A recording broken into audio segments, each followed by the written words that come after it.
इस देश का बागडोर ऐसे हाथों में है जो नफरत फैलाते हैं, जो हिंसा के रास्ता अपनाते हैं, जो अफवाह फैलाते हैं।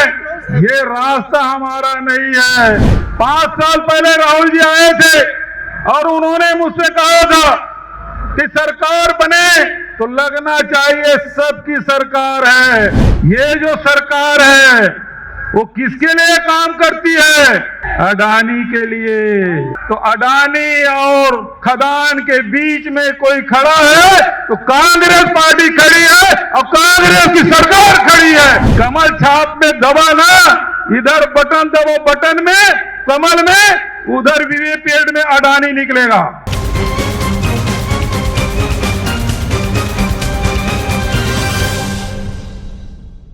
हजारों हजार 13,242 राजीव अमितान क्लब के साथियों को मेरा जय जोहार, जय जोहार। पहली बार युवाओं का ऐसा मेला पहली बार छत्तीसगढ़ में दिखाई दे रहा है। राजीव अमितान क्लब जहां ग्रामीण क्षेत्र में 11,000 हमने बनाया, शहरी क्षेत्र में 2,000 राजीव अमितान क्लब का गठन किया। और ये राजीव अमितान क्लब को हर साल 1 लाख रुपया दिया जा रहा है ताकि हमारे युवा साथी गांव के अपनी संस्कृति, गांव के अपने खेल कूद, गांव की स्वच्छता, गांव की शिक्षा और साथ ही साथ शासन की योजनाओं की जानकारी उन तबके को देना है जो वंचित वर्ग के लोग हैं, जो गरीब हैं, जो दिन रात मेहनत करते हैं, शासन की योजनाओं के बारे में जानकारी नहीं होती, उन सबको जानकारी देना, उन तक के योजनाओं को पहुंचाने की जिम्मेदारी हमारे राजीव अमितान क्लब की है। आदरणीय साथियों, ये देश युवाओं का देश है। 18 से 35 साल की उम्र के लोग 65% निवास करते हैं। और जब युवा शक्ति एकजुट हो तो नई ऊर्जा पैदा होती है और नई ऊर्जा को दिशा देने के लिए आज हमारे पास राहुल गांधी जी हैं जो आप सबको दिशा निर्देश देने आए हैं। आदरणीय साथियों, दुर्भाग्य से इस देश का बागडोर ऐसे हाथों में है जो नफरत फैलाते हैं, जो हिंसा के रास्ता अपनाते हैं, जो अफवाह फैलाते हैं। ये रास्ता हमारा नहीं है। हमारा रास्ता है भाईचारे का, हमारे रास्ता है प्रेम का, हमारा रास्ता सद्भाव का है। और सद्भाव के लिए जो राजीव जी ने देश के लिए किया वो दुनिया में उदाहरण है। और इसीलिए राजीव जी के जयंती को हम सद्भावना दिवस के रूप में हम सब मनाते हैं। आदरणीय साथियों, राजीव जी ने 21वीं सदी में ले जाने की बात उन्होंने कही थी। और आज देश कंप्यूटर के मामले, संचार क्रांति के मामले में, पंचायती राज के मामले में आज जो देश आगे बढ़ा है उसकी कोई सानी दुनिया में नहीं मिलती। आदरणीय साथियों, 5 साल पहले राहुल जी आए थे और उन्होंने मुझसे कहा था कि सरकार बने तो लगना चाहिए सबकी सरकार है। युवाओं के, महिलाओं के, किसानों के, मजदूरों के, अनुसूचित जाति के, जनजाति के, व्यापारियों के।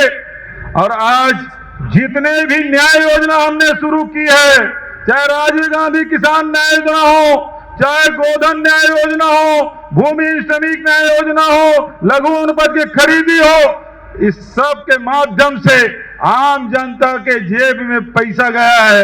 और आज तक के 1,75,000 करोड़ रुपया आम जनता के जेब में पैसा गया है। और यही कारण है कि छत्तीसगढ़ में कहीं मंदी का कोई असर नहीं है। भर्तियां जारी है। पीएससी में फीस हम लोग नहीं लेते, चाहे व्यापम हो पीएससी हो, इसमें फीस नहीं लेते। और साथ ही साथ युवाओं को जहां नौकरी मिल रही है, नए नए उद्योग, 3,000 से अधिक उद्योग खुल चुके हैं, एमयू कर रहे हैं, उसमें भी रोजगार मिलेगा। और आज राहुल जी के हाथ से नए जो शिक्षक हैं उसके नियुक्ति पत्र हम लोगों ने दिया है। तो आदरणीय साथियों, पूरे छत्तीसगढ़ की जनता का भरोसा छत्तीसगढ़ के सरकार पर है। आज ये युवा राष्ट्र की संपत्ति है और युवाओं को दिशा निर्देश, इस ऊर्जा का सही उपयोग हम लोगों को करना है। जहां बेरोजगारी भत्ता 2500 रुपया महीना हम लोगों ने दिया है और लगातार वो क्रम चल रहा है। लेकिन साथियों, ये कांग्रेस पार्टी है। कांग्रेस पार्टी हमेशा आम जनता को ताकतवर बनाने का काम करती है, उसे अधिकार संपन्न बनाने का काम करती है। चाहे वो नेहरू जी की सरकार हो, चाहे वो मनमोहन सिंह जी की सरकार हो, जब भी नेहरू जी से लेकर मनमोहन सिंह जी तक के अवसर मिला, कांग्रेस को हमेशा आम जनता को ताकतवर बनाने का काम किया है। लेकिन साथियों, ये जो सरकार है वो किसके लिए काम करती है? किसके लिए? अडानी के लिए। आदरणीय साथियों, चुनाव आ रहा है, कांग्रेस को वोट दोगे तो गरीबों का भला होगा, किसानों की उन्नति होगी, नौजवानों का भविष्य सुधरेगा, महिलाओं को सम्मान मिलेगा, व्यापार और उद्योग फलेंगे फूलेंगे। लेकिन यदि बटन कमल छाप में दबा ना, इधर बटन दबो बटन में, कमल में, उधर वीवीपैट में अडानी निकलेगा।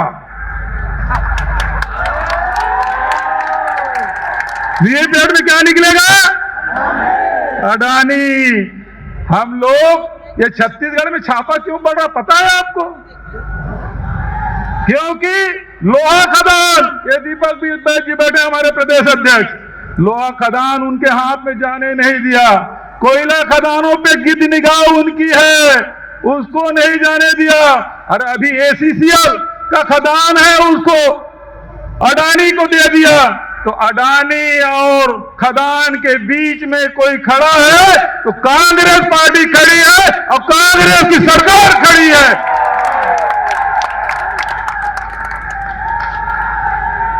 तो छत्तीसगढ़ को लूटने नहीं देना है। छत्तीसगढ़ की संपदा आपकी संपदा है, आपकी संपत्ति है। इसके राशि, छत्तीसगढ़ खजाने की राशि गरीबों में, किसानों में, मजदूरों में, युवाओं में, महिलाओं में बंटना चाहिए, न कि हमारे साहब के मित्रों को जाना चाहिए। जाने देंगे क्या आप? तो बस यही बात मैं कहना चाहता हूं। गर्मी बहुत है दोस्तों, खुले में बैठे हैं, लेकिन हमारे युवाओं में जोश है, उत्साह है। राहुल जी के भाषण आप सुनना चाहते हैं, सुनना चाहते हैं ना? तो आज मैं आपसे कहना चाहता हूं, अभी तक के जहां हमने गोधन न्याय योजना से महिला स्व सहायता समूहों को, लाखों लोगों को हमने रोजगार दिया, रीपा के माध्यम से लाखों लोगों को रोजगार मिल रहा है। आने वाले 5 साल में 12 से 15 लाख लोगों को रोजगार की व्यवस्था छत्तीसगढ़ की कांग्रेस सरकार करेगी। और अंत में एक बात की घोषणा मैं करना चाहता हूं। अभी हमने नियुक्ति पत्र दिया, राहुल जी ने मुझसे कहा, क्या कोरोना के समय तुम्हारे यहाँ स्टाइफन वगैरह देते थे 70, 80, 90% वाला? मैंने कहा साहब उस समय थोड़ी सी आर्थिक तंगी थी तो हमने वो व्यवस्था कर दी। राहुल जी ने कहा जो नौकरी में लगे हैं, जो 70, 80, 90% जो स्टाइपेंड था उसे समाप्त किया जाना चाहिए। और मैं राहुल जी के सामने घोषणा करता हूं, ये जो नई नियुक्ति मिली है उससे 70, 80, 90% की स्टाइपेंड नहीं होगा, ये मैं घोषणा करता हूं इन्हीं शब्दों के साथ, ताकि हमारे नौजवान जिनको नौकरी मिली है, जो 70, 80, 90% में प्रभावित हो रहे थे, उसे आज समाप्त करने की घोषणा करता हूं। धन्यवाद। जय हिंद, जय छत्तीसगढ़।